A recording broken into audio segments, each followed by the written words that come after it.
ಎಲ್ಲರಿಗೂ ನಮಸ್ಕಾರ. ಪಾಪ್ಯುಲರ್ ಪುರುಷರು ಈ ಮಾಲಿಕೆಯಲ್ಲಿ ಈ ಸಂದರ್ಶನದಲ್ಲಿ ಇವಾಗ ನಾನು ಯಾರನ್ನು ಸಂದರ್ಶನ ಮಾಡಕ್ಕೆ ಹೊರಟಿದ್ದೀನಿ ಅಂತ ಹೇಳಿದ್ರೆ, ನೀವು ಹೇಳಿ ನೋಡೋಣ ಯಾರಿರಬಹುದು ಅಂತ. ಇವರು ನಮ್ಮ ಕಲಾ ಚಾವಡಿಯ ಹೆಮ್ಮೆಯ ಕವಿ. ಇವರ ಕವನ ಬಂತು ಅಂದ್ರೆ ಭಾವ ಚಾವಡಿಯಲ್ಲಿ ಖಂಡಿತವಾಗಿ ಒಂದು 5 ಜನ ಆದ್ರೂ ರಾಗ ಹಾಕಿ ಅದನ್ನ ಹಾಡ್ಬಿಟ್ಟಿರ್ತಾರೆ. ಯಾರು ಗೊತ್ತಾಯ್ತಾ? ಓಕೆ, ಇನ್ನೊಂದು ಕ್ಲೂ ಕೊಡ್ತೀನಿ. ಕೆಲವು ಕವನಗಳೇ ಹಾಗೆ ಯಾರ ಅಪ್ಪಣೆಗೂ ಕಾಯದೆ. ಗೊತ್ತಾಯ್ತಲ್ಲ ನಿಮ್ಗೆ ಯಾರು ಅಂತ? ಖಂಡಿತ ಅವರು ಬೇರೆ ಯಾರು ಅಲ್ಲ, ಎಲ್ಲರ ಪ್ರೀತಿಯ ಶ್ರೀಯುತ ಶ್ರೀನಿವಾಸ್ ನಾಯಕ್ ಅವರು. ಈಗ ಅವರನ್ನ ಸಂದರ್ಶನ ಮಾಡೋಣಲ್ಲ, ಬನ್ನಿ. ಎಲ್ಲರಿಗೂ ಈ ಕಾರ್ಯಕ್ರಮಕ್ಕೆ ಆತ್ಮೀಯವಾದ ಸ್ವಾಗತ. ನಮಸ್ಕಾರ ಶ್ರೀನಿವಾಸ್ ನಾಯಕ್ ಅವರೇ, ಹೇಗಿದ್ದೀರಾ? ಮೊದಲನೇದಾಗಿ ಪುರುಷರ ದಿನಾಚರಣೆಯ ಹಾರ್ದಿಕ ಶುಭಾಶಯಗಳು. ಹಾಗೆ ಈ ಒಂದು ಸಂದರ್ಶನದ ಕಾರ್ಯಕ್ರಮಕ್ಕೆ ನಿಮಗೆ ಆತ್ಮೀಯವಾದ ಸ್ವಾಗತವನ್ನ ಬಯಸ್ತಾ ಇದ್ದೀನಿ. ನಮಸ್ಕಾರ ಮೇಡಮ್, ನಿಮ್ಮ ಶುಭ ಹಾರೈಕೆಗಳಿಗೆ ಹಾಗೂ ಈ ಶುಭ ಸಂದರ್ಭದಲ್ಲಿ ನನ್ನನ್ನು ಈ ಒಂದು ಸಂದರ್ಶನ ಕಾರ್ಯಕ್ರಮಕ್ಕೆ ಆಹ್ವಾನಿಸಿದ್ದಕ್ಕೆ ತುಂಬ ಹೃದಯದ ಧನ್ಯವಾದಗಳು. ಶ್ರೀನಿವಾಸ್ ಅವರೇ, ನಿಮ್ಮನ್ನ ಆಯ್ಕೆ ಮಾಡೋದ್ರಲ್ಲಿ ಸಂದೇಹನೇ ಇಲ್ಲ. ನೀವು ಕಲಾ ಚಾವಡಿಗೆ ನಿಮ್ಮ ಕೊಡುಗೆ ಎಷ್ಟು ಅಂತ ಎಲ್ಲರಿಗೂ ಗೊತ್ತು. ಎಷ್ಟು ಸಹಾಯ ಮಾಡಿದೀರಾ ಅಂತ ಗೊತ್ತು. ಈಗಲೂ ಎಷ್ಟು ಸಹಾಯ ಮಾಡ್ತಿದ್ದೀರಾ ಅಂತ ಎಲ್ಲರಿಗೂ ಗೊತ್ತು. ನಾವು ಮಾರ್ಚ್ ಅಲ್ಲಿ ಲವಲವಿಕೆ ಲೇಡೀಸ್ ಅಂತ ಮಾಡಿದಾಗ ಪುರುಷರಿಗಾಗಿ ಏನಾರ ಮಾಡ್ಬೇಕಲ್ಲ ಅಂತ ಅನ್ಕೊಂಡಾಗ, ಈಗ ನವೆಂಬರ್ ಅಲ್ಲಿ ಪುರುಷರ ದಿನಾಚರಣೆ ಬರುತ್ತೆ, ಆವಾಗ ಈ ಕಾರ್ಯಕ್ರಮ ಮಾಡೋಣ ಅಂತ ಅನ್ಕೊಂಡ್ವಿ. ಆಗ್ಲೇ ನಾವು ನಿಮ್ಮ ಹೆಸರನ್ನ ಡಿಸೈಡ್ ಮಾಡಿದ್ವಿ. ಅದ್ರಿಗೆ ಸಂದೇಹನೇ ಇಲ್ಲ ಶ್ರೀನಿವಾಸ್. ಈಗ ನೀವು ಚೆನ್ನಾಗಿ ಕವನ ಬರೀತೀರಾ ಅಂತ ಗೊತ್ತು. ನಿಮ್ಮ ಕನ್ನಡ ಅಭಿಮಾನದ ಬಗ್ಗೆ ಎಲ್ಲರಿಗೂ ಗೊತ್ತು. ಮತ್ತು ನೀವು ಆವಾಗವಾಗ ಹಾಸ್ಯ ಚಟಾಕಿಗಳನ್ನ ಮಾಡ್ತಾ ಇರ್ತೀರಾ ಅಂತ ಎಲ್ಲರಿಗೂ ಗೊತ್ತು.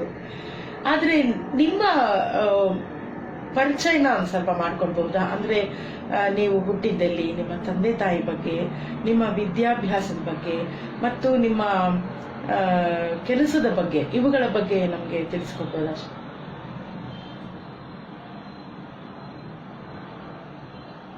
ಇನ್ನು ನನ್ನ ಪರಿಚಯ, ನಾನು ಹುಟ್ಟಿದ ಊರು ಉಡುಪಿ ಜಿಲ್ಲೆಯ ಕಾರ್ಕಳ ತಾಲೂಕಿನ ಎಣ್ಣೆಹೊಳೆ. ತಂದೆ ಗೋವಿಂದ ನಾಯಕ್ ಮತ್ತು ತಾಯಿ ರತ್ನಾವತಿ. ತಂದೆ ಕೂಲಿ ಕೆಲಸ ಮಾಡ್ತಿದ್ರು. ನನ್ನ ವಿದ್ಯಾಭ್ಯಾಸದ ಸಮಯದಲ್ಲಿ ಆರ್ಥಿಕವಾಗಿ ಬಹಳ ಕಷ್ಟ ಇತ್ತು. ಹೇಗೇಗೋ ಹೊಂದಿಸಿಕೊಂಡು ನಾನು ಮಂಗಳೂರಿನಲ್ಲಿ ಡಿಪ್ಲೊಮಾ ಓದಿ ಮುಗಿಸಿದೆ. ಆ ನಂತರ ಒಂದು ಉದ್ಯೋಗ ಸಿಕ್ಕಿತು. ಹಾಗೆ ಕೆಲಸ ಮಾಡ್ತಾ ಮಾಡ್ತಾ ನಾನು ದೂರ ಶಿಕ್ಷಣದಲ್ಲಿ ನನ್ನ ಪದವಿ ಮತ್ತು ಸ್ನಾತಕೋತ್ತರ ಪದವಿಗಳನ್ನು ಕೂಡ ಮುಗಿಸ್ಕೊಂಡಿದ್ದೀನಿ. ಆಮೇಲೆ ನನ್ನ ಉದ್ಯೋಗ ಇರೋದು ಮಾಹಿತಿ ತಂತ್ರಜ್ಞಾನ ಕ್ಷೇತ್ರದಲ್ಲಿ. ಈಗ ಪ್ರಸ್ತುತ ನಾನು ಡಾಯ್ಶೆ ಇಂಡಿಯಾ ಕಂಪನಿಯಲ್ಲಿ ಆಟೋಮೇಷನ್ ಇಂಜಿನಿಯರ್ ಆಗಿ ಕೆಲಸ ಮಾಡ್ತಾ ಇದ್ದೀನಿ. ಇದು ನನ್ನ ವ್ಯಕ್ತಿ ಪರಿಚಯ. ಇನ್ನು ನನ್ನ ವ್ಯಕ್ತಿತ್ವದ ಪರಿಚಯ ನೀವು ಬಹಳಷ್ಟು ಹೇಳಿದ್ದೀರಿ. ಹೇಳಿದ ಹಾಗೆ ಕನ್ನಡದ ಅಪಾರ ಜ್ಞಾನ ಅಂತ ಏನು ಇಲ್ಲ, ತುಂಬಾ ಕಡಿಮೆ ಗೊತ್ತಿರೋನು ನಾನು. ಆಮೇಲೆ ನೀವು ಕವಿ ಅಂದದನ್ನು ತುಂಬಾ ಖುಷಿಯಿಂದ ಸ್ವೀಕರಿಸ್ತೇನೆ, ಯಾಕೆಂದ್ರೆ ಹಾಗೆ ಕರೆಯಿಸಿಕೊಳ್ಳುವುದು ನನಗೆ ತುಂಬಾ ಇಷ್ಟ. ಆಮೇಲೆ ತುಂಬಾ ಸಂತೋಷದಿಂದ ಇರುವ ವ್ಯಕ್ತಿ ನಾನು. ಯಾವುದೇ ಅತಿಯಾದ ಆಸೆ ಆಕಾಂಕ್ಷೆಗಳಿರದೆ ಇರುವುದರಲ್ಲೇ ಜೀವಿಸೋದು ನನಗೆ ಇಷ್ಟ. ಸೊ ವರ್ತಮಾನದಲ್ಲಿ ಬದುಕುವುದು ನನಗೆ ತುಂಬಾ ಇಷ್ಟ.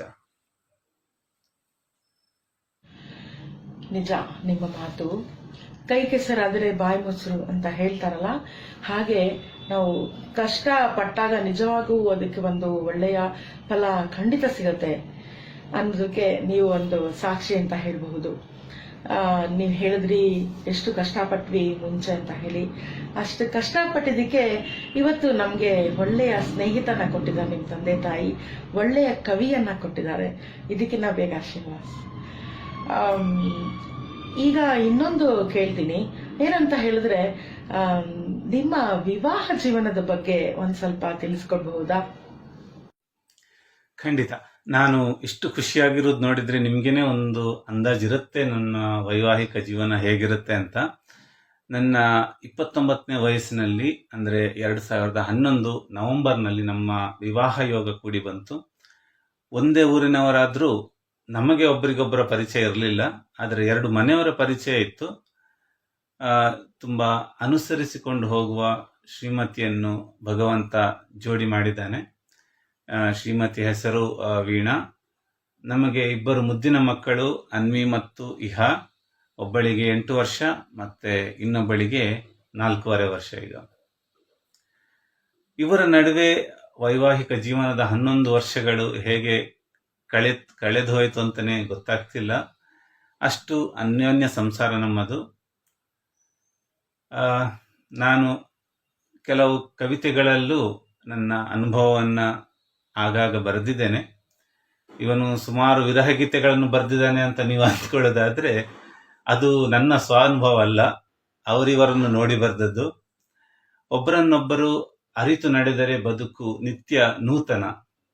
ಹಾಗಾಗಿ ಕಳೆದ ವರ್ಷ ಮದುವೆಯ 10ನೇ ವಾರ್ಷಿಕೋತ್ಸವದ ಸಮಯದಲ್ಲಿ ಇಷ್ಟು ವರ್ಷದ ಒಂದು ಅನುಭವವನ್ನು ನಾನು ಒಂದು ಕವಿತೆಯಲ್ಲಿ ಬರೆದಿದ್ದೆ. ಈ ವರ್ಷ ಅದನ್ನು ಚಾವಡಿಯಲ್ಲಿಯೂ ಹಾಕಿ ನೀವೆಲ್ಲ ಓದಿದ್ದೀರಿ. ಶೀಘ್ರದಲ್ಲಿ ಅದು ಹಾಡಾಗಿಯೂ ನನ್ನ ಯೂಟ್ಯೂಬ್ ಚಾನಲಲ್ಲಿ ಬರಲಿಕ್ಕಿದೆ. ಇನ್ನು ನಮ್ಮ ಮಕ್ಕಳ ಬಗ್ಗೆ ಹೇಳುವುದಾದ್ರೆ, ದೊಡ್ಡ ಮಗಳು ಅನ್ವಿ ಬಗ್ಗೆ ಚಾವಡಿಯಲ್ಲಿ ಎಲ್ರಿಗೂ ಗೊತ್ತಿದೆ. ನನ್ನ ಕವಿತೆಗಿಂತ ಹೆಚ್ಚು ಲೈಕ್ ಕಾಮೆಂಟ್ ಅವಳ ಪೋಸ್ಟಿಗೆ ಸಿಗ್ತದೆ. ಸೊ ಅಷ್ಟು ಪ್ರೋತ್ಸಾಹ ಕೊಡ್ತಾ ಇದ್ದೀರಿ ನೀವೆಲ್ಲ.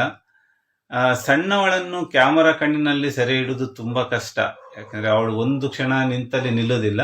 ಹಾಗಾಗಿ ಅವಳಿಗೆ ಸುಮಾರು ಹಾಡುಗಳು ಗೊತ್ತಿದೆ, ಆದರೆ ಯಾವುದನ್ನು ರೆಕಾರ್ಡ್ ಮಾಡಲಿಕ್ಕೆ ಅವಳು ನಿಲ್ಲುವುದಿಲ್ಲ. ಸೊ ನೋಡುವ, ಮುಂದೆ ಎಲ್ರಿಗೂ ಪರಿಚಯ ಆಗ್ಬೋದು. ಹಾಗೆ ನಿಮ್ಮೆಲ್ಲರ ಪ್ರೀತಿ, ಶುಭ ಹಾರೈಕೆಗಳು, ಆಶೀರ್ವಾದ ಎಲ್ಲ ನಮ್ಮ ಮೇಲೆ ಸದಾ ಹೀಗೆ ಇರಬೇಕು ಅಂತ ಆಶಿಸ್ತೇನೆ ಕೂಡ. ತುಂಬಾ ಸಂತೋಷ ಆಯ್ತು ಶ್ರೀನಿವಾಸ್, ನಿಮ್ಮ ವಿವಾಹ ಜೀವನದ ಬಗ್ಗೆ ಕೇಳಿ. ಒಂದ್ ಮಾತಂತೂ ನಿಜ, ನಿಮ್ಮ ಮುಖದಲ್ಲಿ ನಗು ನೋಡ್ತಿದ್ರೆ ನಮ್ಮ ವೀಣಾ ಹೇಗ್ ನಿಮ್ಮನ್ನ ನೋಡ್ಕೊಂಡಿದ್ದಾರೆ, ಹೆಂಗ್ ಅರ್ಥ ಮಾಡ್ಕೊಂಡಿದ್ದಾರೆ ಅಂತ ಗೊತ್ತಾಗತ್ತೆ. ಹಾಗೆ ವೀಣಾ ಮುಖದಲ್ಲಿ ನಗು ನೋಡ್ತಿದ್ದಾಗ ಶ್ರೀನಿವಾಸ್ ನಾಯಕ್ ಹೇಗೆ ನಮ್ಮ ವೀಣಾ ನೋಡ್ಕೊಂಡಿದ್ದಾರೆ, ಅವ್ರನ್ನ ಎಷ್ಟ್ ಚೆನ್ನಾಗಿ ಅರ್ಥ ಮಾಡ್ಕೊಂಡಿದ್ದಾರೆ ಅನ್ನೋದು ಗೊತ್ತಾಗತ್ತೆ ಖಂಡಿತವಾಗ್ಲೂ. ನಿಮ್ಮ ಈ ದಾಂಪತ್ಯ ಜೀವನ 100 ಕಾಲ ಚೆನ್ನಾಗಿರ್ಲಿ ಅಂತ ನಾನು ಆ ದೇವರಲ್ಲಿ ಪ್ರಾರ್ಥನೆ ಮಾಡ್ಕೋತೀನಿ. ಶ್ರೀನಿವಾಸ್, ಇವಾಗ ನೀವು ಎಷ್ಟೊಂದು ಕವನಗಳೆಲ್ಲ ಬರ್ದಿದ್ದೀರಲ್ವಾ, ಈ ಕವನದ ಬಗ್ಗೆ ನಿಮ್ಗೆ ಹೇಗೆ ಅಭಿರುಚಿ ಬೆಳೀತು, ಇದನ್ನ ಹೇಗೆ ನೀವು ಬೆಳೆಸ್ಕೊಂಡ್ರಿ, ನಿಮ್ಗೆ ಇದಕ್ಕೆ ಯಾರಾದ್ರೂ ಸ್ಫೂರ್ತಿ ಇದಾರಾ, ಇದ್ರ ಬಗ್ಗೆ ತಿಳಿಸ್ಕೊಡ್ಬೋದಾ? ನನಗೆ ಕವನ ಬರೆಯುವ ಹವ್ಯಾಸ ಶುರುವಾಗಿದ್ದು ನಾನು ಹೈಸ್ಕೂಲ್ ಅಂದ್ರೆ 8ನೇ ತರಗತಿ ಸೇರಿದಾಗ. ಅದು ವಸತಿ ಶಾಲೆ. ಅಲ್ಲಿ ನಮಗೆ ಕನ್ನಡಕ್ಕೆ ಸತೀಶ್ ಸರ್ ಅಂತ ಒಬ್ಬರಿದ್ರು.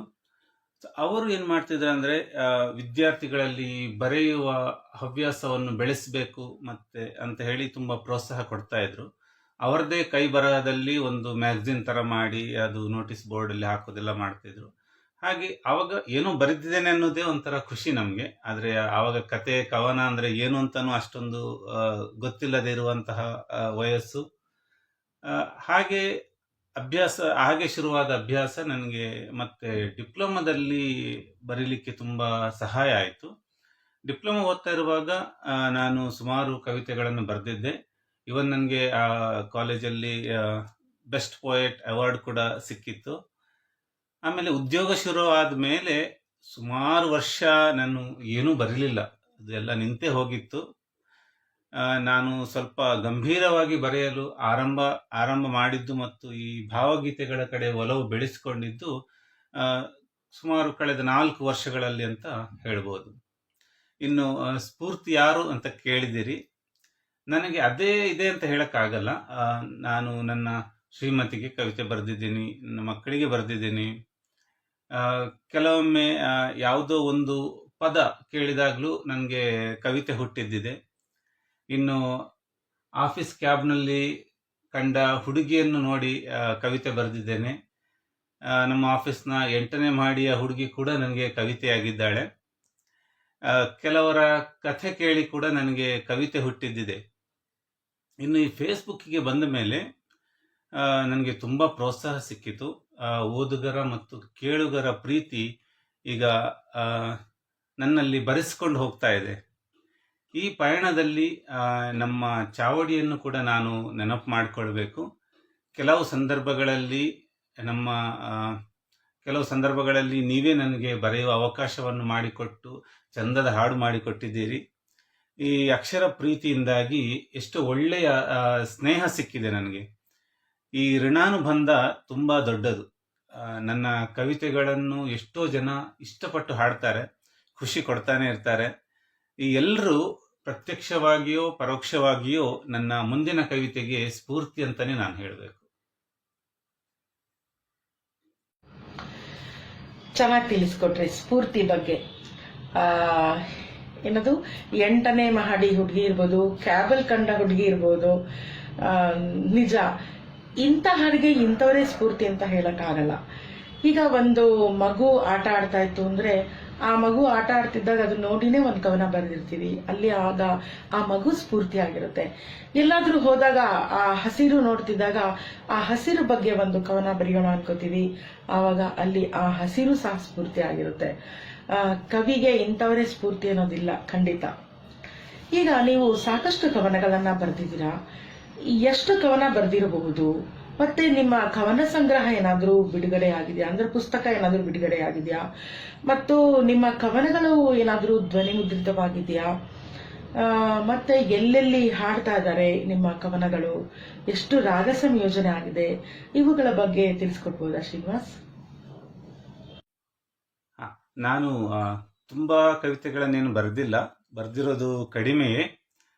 ಅಂದ್ರೆ ನನಗೆ ಕವಿತೆ ಕಟ್ಟೋದು ಸ್ವಲ್ಪ ಕಷ್ಟ. ಕವಿತೆ ತಾನಾಗಿ ಹುಟ್ಟಬೇಕು, ಆವಾಗ ಮಾತ್ರ ನಾನು ಹೆಚ್ಚಾಗಿ ಬರೀಲಿಕ್ಕೆ ಇಷ್ಟಪಡೋದು. ಇದುವರೆಗೆ ಸುಮಾರು ಒಂದು 90ರಿಂದ 100 ಕವಿತೆಗಳಾಗಿರ್ಬೋದು. ಅವುಗಳಲ್ಲಿ ಒಂದು 25-26 ಗೀತೆಗಳನ್ನು ನಾನು ಆಗಲೇ ನನ್ನ ಯೂಟ್ಯೂಬ್ ಚಾನಲ್ ನಲ್ಲಿ ಹಾಕಿದ್ದೇನೆ.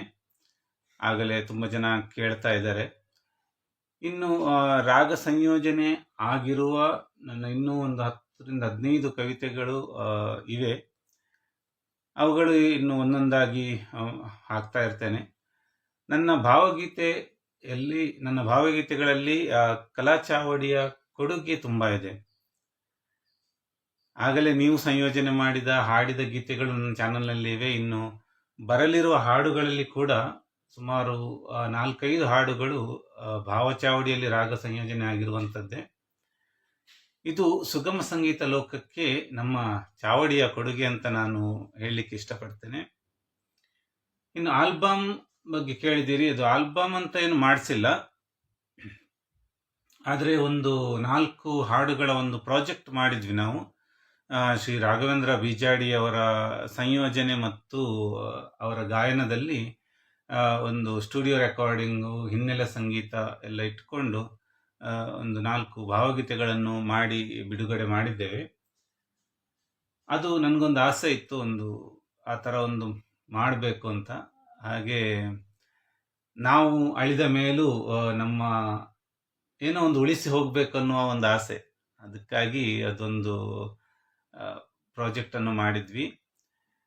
ಇನ್ನು ಪುಸ್ತಕಗಳ ಬಗ್ಗೆ ಹೇಳುವುದಾದ್ರೆ, ನನ್ನ ಒಂದು ಕವನ ಸಂಕಲನ ನನ್ನದಲ್ಲದ ಕವಿತೆ ಅಂತ ಒಂದು ಬಿಡುಗಡೆ ಆಗಿದೆ. ಇನ್ನು ಬರುವ ವರ್ಷ ಒಂದು ಭಾವಗೀತೆಗಳ ಪುಸ್ತಕ ಮಾಡಬೇಕು ಅನ್ನೋ ಒಂದು ಆಸೆ ಇದೆ. ನೋಡೋಣ ಹೇಗೆ ಆಗುತ್ತೆ ಅಂತ. ಹೌದು ಶ್ರೀನಿವಾಸ್, ನೀವು ನನ್ನದಲ್ಲದ ಕವಿತೆ ಅಂತ ಒಂದು ಕವನ ಸಂಗ್ರಹ ಬಿಡುಗಡೆ ಮಾಡಿದೀರಾ. ಬುಕ್ ಸಹ ನನಗೆ ಕೊಟ್ಟಿದ್ದೀರಾ. ತುಂಬಾ ಒಳ್ಳೊಳ್ಳೆ ಕವನಗಳು ಅದರಲ್ಲಿದೆ. ಮತ್ತೆ ನನ್ನದಲ್ಲದ ಕವನ ಎಷ್ಟು ಚೆನ್ನಾಗಿದೆ. ಅದು ಕವಿತೆ ಅಲ್ಲ, ಎಷ್ಟು ಚೆನ್ನಾಗಿದೆ ಆ ಹೆಸರು. ನೀವು ಹೇಳ್ತಾ ಇರ್ತೀನಿ, ಯಾವಾಗಾದ್ರೂ ನಿಮ್ಮ ಹಾಡು ನಾನು ಹಾಡಿದೆ ಅಂದಾಗ ನೀವು ಅದಕ್ಕೆ ಹೇಳ್ತಾ ಇರ್ತೀರಾ, ಹಾಡಿದ್ಮೇಲೆ ಅದು ನಿಮ್ಮ ಹಾಡು ಅಂತ ಹೇಳಿ. ನನ್ನದಲ್ಲದ ಕವಿತೆ ಅದು ಅಂತ ತುಂಬಾ ಚೆನ್ನಾಗಿದೆ ಆ ಟೈಟಲು. ಮತ್ತೆ ನಿಮ್ಮ ನೆಕ್ಸ್ಟ್ ಯಾವುದೋ ಭಾವಗೀತೆಗಳ ಸಂಗ್ರಹ ಬಿಡುಗಡೆ ಮಾಡಬೇಕು ಅಂತ ಇದ್ದೀರಾ. ನಿಮ್ಮ ಎಲ್ಲ ಪ್ರಾಜೆಕ್ಟ್ಸ್ಗಳಿಗೂ ನಿಮ್ಮ ಎಲ್ಲ ಕವನಗಳು ರಾಗವಾಗಿ ಬರಲಿ. ಒಳ್ಳೊಳ್ಳೆಯ ಸಂಗೀತ ನಿರ್ದೇಶಕರು ರಾಗ ಸಂಯೋಜನೆ ಮಾಡಲಿ. ಮತ್ತೆ ಒಳ್ಳೊಳ್ಳೆಯ ಖ್ಯಾತ ಗಾಯಕರು ನಿಮ್ಮ ಹಾಡುಗಳನ್ನ ಹಾಡಲಿ ಅಂತ ನಾನು ಆ ದೇವರಲ್ಲಿ ಪ್ರಾರ್ಥನೆ ಮಾಡ್ತೀನಿ. ನಾನು ಕಲಾ ಚಾವಡಿ ಶುರು ಆದಾಗಿಂದ ನೀವು ನಮ್ಮ ಜೊತೆ ಇದ್ದೀರಾ. ಡೇ ಒನ್ ನಾನು ಕಲಾ ಚಾವಡಿ ಅಂತ ಯಾವಾಗ ಅಲ್ಲಿ ಹಾಕಿದ್ನೋ ಆವಾಗ ನೀವು ಒಂದು ಮೆಸೆಂಜರಲ್ಲಿ ನನಗೆ ಮೆಸೇಜ್ ಮಾಡಿದ್ರಿ, ಮೇಡಮ್ ಎಲ್ಲರೂ ನೀವು ಮಾಡಿರೋ ಚಾವಡಿ ಬಗ್ಗೆ ಸ್ವಲ್ಪ ನೋಡಿ ಕೆಲವೆಲ್ಲ ತಿದ್ದುಪಡಿ ಮಾಡಬೇಕು ಅಂತ ಹೇಳಿ. ಅವಾಗ ನಾನು ನಿಮ್ಮನ್ನು ಕೇಳಿದೆ, ನಮ್ಮ ನಿರ್ವಾಹಕರಾಗಕ್ಕೆ ಬರ್ತೀರಾ ನೀವು ಅಂತ. ಖಂಡಿತ ಬಂದ್ರಿ, ಖುಷಿಯಿಂದ ಬಂದ್ರಿ. ಆ ಖುಷಿ ಇವತ್ತು ಇದೆ, ಇಲ್ಲ ಅಂತಲ್ಲ. ಆದ್ರೆ ಕಾರಣಾಂತರದಿಂದ ನಮ್ಮ ನಿರ್ವಾಹಕರ ತಂಡದಿಂದ ದೂರ ಆದ್ರಿ ಅಷ್ಟೇ. ಬಟ್ ಇವತ್ತಿಗೂ ನೀವು ಎಷ್ಟೊಂದು ನಮ್ಗೆ ಸಹಾಯ ಮಾಡ್ತಾ ಇದ್ದೀರಾ. ನಾನೇನಾದ್ರೂ ತಪ್ಪಾಗಿ ಏನಾದ್ರು ಬರ್ದ್ರೆ ಅದಕ್ಕೆ ಸಹ ನೀವು ಮೇಡಮ್ ಇಲ್ಲಿ ತಪ್ಪಿದೆ ನೋಡಿ ಕರೆಕ್ಟ್ ಮಾಡ್ಕೊಳ್ಳಿ ಅಂತ ಹೇಳ್ತೀರಾ. ಮತ್ತೆ ಏನಾದ್ರೂ ಟೆಕ್ನಿಕಲ್ ಪ್ರಾಬ್ಲಮ್ ಇದ್ರೆ ನಾನು ಅವಾಗ ನಿಮ್ಮನ್ನೇ ಸಂಕಟ ಬಂದಾಗ ವೆಂಕಟರಮಣ ಶ್ರೀನಿವಾಸನನ್ನೇ ಕರೆಯೋದಲ್ಲ ನಾನು. ಸೊ ಎಷ್ಟೋ ಹೆಲ್ಪ್ ಮಾಡ್ತೀರಾ. ನೀವು ನೋಡಿದ ಚಾವಡಿ, ಆವಾಗಿನ ಚಾವಡಿಗೂ ಈಗಿನ ಚಾವಡಿಗೂ ಏನಾದ್ರೂ ಹೇಳ್ಬೇಕು ಅನ್ಸುತ್ತಾ ನಿಮ್ಗೆ? ನಿಮ್ಮ ಅಭಿಪ್ರಾಯ ತಿಳಿಸ್ಕೊಡ್ತೀರಾ? ಹಾಗೆ ನಾವೇನಾರ ಇಂಪ್ರೂವ್ ಮಾಡ್ಕೋಬೇಕಾ, ಇದ್ರ ಬಗ್ಗೆ ನೀವು ತಿಳಿಸ್ಕೊಡ್ತೀರಾ ಶ್ರೀನಿವಾಸ್? ಹೌದು, ಕೆಲಸದ ಒತ್ತಡ ಸ್ವಲ್ಪ ಹೆಚ್ಚಾದ್ದರಿಂದ ಚಾವಡಿ ನಿರ್ವಹಣೆ ಸ್ವಲ್ಪ ಕಷ್ಟವಾಯಿತು. ಹಾಗಾಗಿ ನಮ್ಮ ಇಷ್ಟದ ಕೆಲಸದಿಂದ ಹಿಂದೆ ಸರಿಯಬೇಕಾಯಿತು. ಆದರೆ ನಮ್ಮ ಚಾವಡಿ ಮೇಲಿನ ಪ್ರೀತಿ ಅಭಿಮಾನ ಹಾಗೇ ಇದೆ. ಯಾಕಂದ್ರೆ ಇದು ನಾವು ಖುಷಿಯಿಂದ ಕಟ್ಟಿರುವ ಚಾವಡಿ. ಆರಂಭಿಕ ದಿನಗಳನ್ನು ಯಾವತ್ತೂ ಮರೆಯೋಕ್ಕಾಗಲ್ಲ. ಹಾಗಾಗಿ ನಿಮ್ಮ ಜೊತೆ ನಮ್ಮ ಸಹಕಾರ ಮತ್ತು ಅಭಿಮಾನ ಸದಾ ಇರ್ತದೆ. ಚಾವಡಿ ದಿನೇ ದಿನೇ ಬೆಳೆಯುತ್ತಿದೆ ಮತ್ತು ಕಲಾವಿದರನ್ನ ಬೆಳೆಸ್ತಿದೆ. ಈಗ ತುಂಬಾ ಉತ್ಸಾಹಿ ನಿರ್ವಾಹಕರು ಚಾವಡಿಯಲ್ಲಿದ್ದಾರೆ. ಹೊಸ ಹೊಸ ಥೀಮ್, ವೈವಿಧ್ಯಮಯವಾದ ಕಾರ್ಯಕ್ರಮಗಳು ಕೂಡ ಬರ್ತಾ ಇವೆ. ಮುಖ್ಯವಾಗಿ ಎಲ್ರಿಗೂ ಸಮಾನ ಅವಕಾಶಗಳು ಸಿಗ್ತಾ ಇವೆ. ಇದರ ಬೆಳವಣಿಗೆ ನಿಜಕ್ಕೂ ನನಗೆ ತುಂಬಾ ಖುಷಿ ಕೊಡುತ್ತದೆ.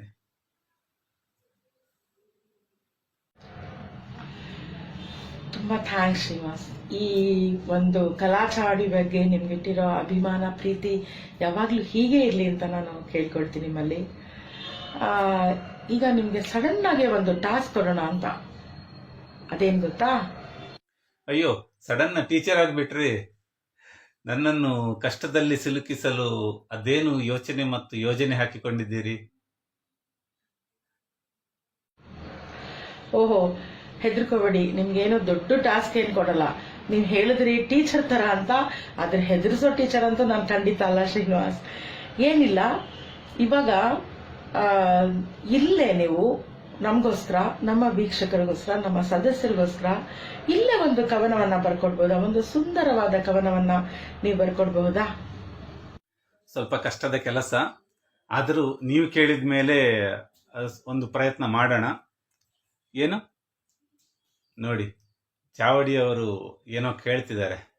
ಎದುರಿಗೆ ಒಬ್ರು ಅದ್ಭುತ ರಾಗ ಸಂಯೋಜಕಿ ಮತ್ತು ಗಾಯಕಿ ಇರುವಾಗ ಬರೀ ಕವಿತೆ ಸಾಕಾಗಲ್ವಂತೆ. ಅದನ್ನು ಸಂಯೋಜನೆ ಮಾಡಿ ನೀವು ಹಾಡಬೇಕು ಅಂತಿದ್ದಾರೆ. ಚಾವಡಿಯವರು ಕೇಳಿದ ಮೇಲೆ ನೀವು ಇಲ್ಲ ಅಂತೀರಾ? ನನ್ನ ಕಡೆಯಿಂದಲೂ ಇದೊಂದು ವಿನಮ್ರ ವಿನಂತಿ. ನಾನು ಕವಿತೆ ಬರಿತೀನಿ, ಅಷ್ಟರಲ್ಲಿ ನೀವು ಸ್ವಲ್ಪ ಬಿಸಿ ನೀರೆಲ್ಲ ಕುಡ್ಕೊಂಡು ಕಂಠ ತಯಾರು ಮಾಡ್ಕೊಳ್ಳಿ. ಆಹಾ, ಇದು ಬಾರಿ ಮೋಸ. ನನ್ನ ಪ್ರಶ್ನೆ ನನ್ಗೆ ರಿವರ್ಸ್ ಆಗೋಯ್ತಲ್ಲ. ನಾನ್ ನಿಮಗ್ ಟಾಸ್ಕ್ ಕೊಟ್ರೆ ನೀವೇ ನನ್ಗೊಂದು ಟಾಸ್ಕ್ ಕೊಟ್ಬಿಟ್ರ?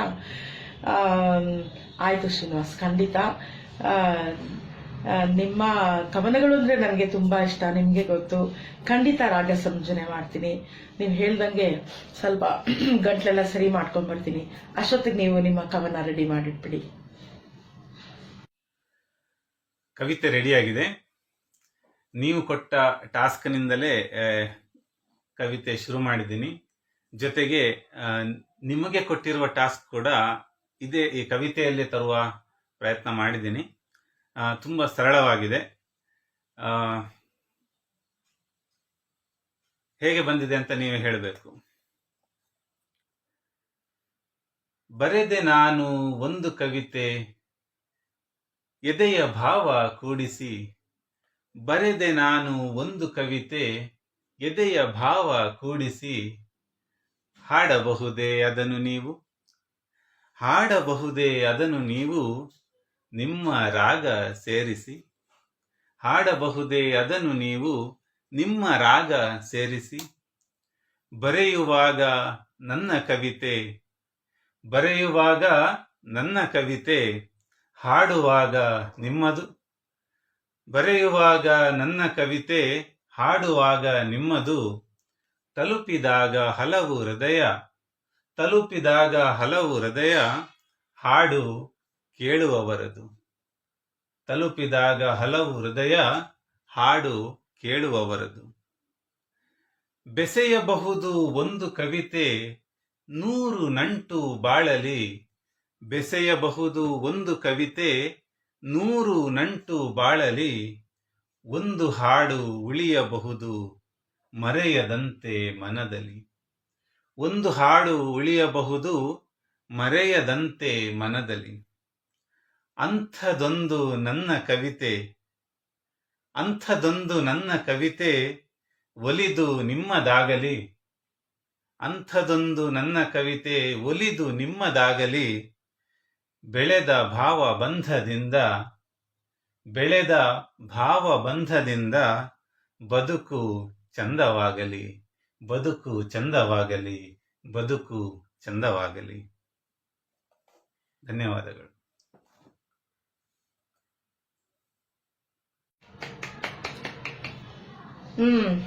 ಅದ್ಭುತವಾದ ಕವನನ ಕೊಟ್ಬಿಟ್ರಿ ನೋಡಿ.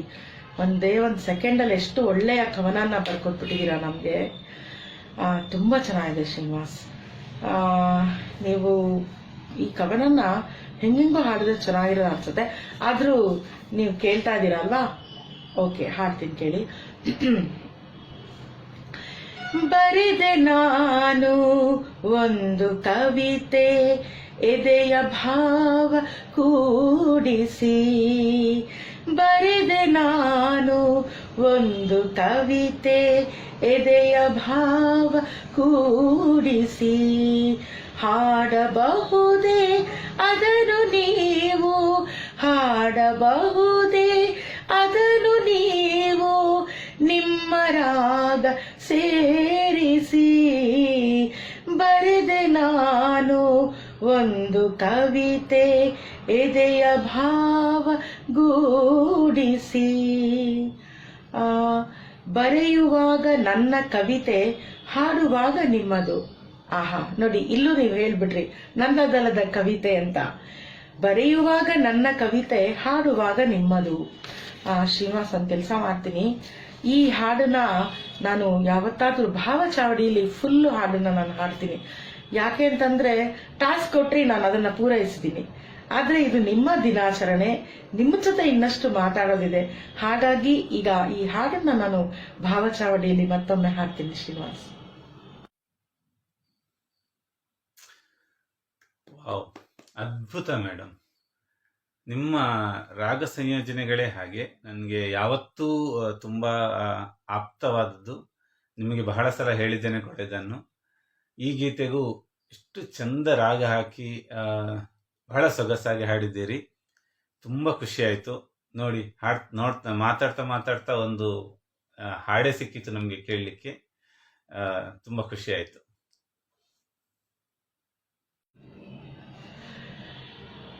Thank you very much Srinivas. ನನ್ನ ರಾಗ ಸಂಯೋಜನೆ ಬಗ್ಗೆ ನೀವು ಹೇಳಿದ್ರಿ, ನಂಗೆ ತುಂಬಾ ಸಂತೋಷ ಆಯಿತು. ನಿಮ್ಮ ಎಲ್ಲ ಕವನಗಳನ್ನ ನಾನು ಇಷ್ಟಪಟ್ಟು ರಾಗ ಸಂಯೋಜನೆ ಮಾಡಿದ್ದೀನಿ. ಒಂದು 6 ಮಾಡಿರಬಹುದು ಅಂತ ಅನ್ಕೋತೀನಿ ನಾನು.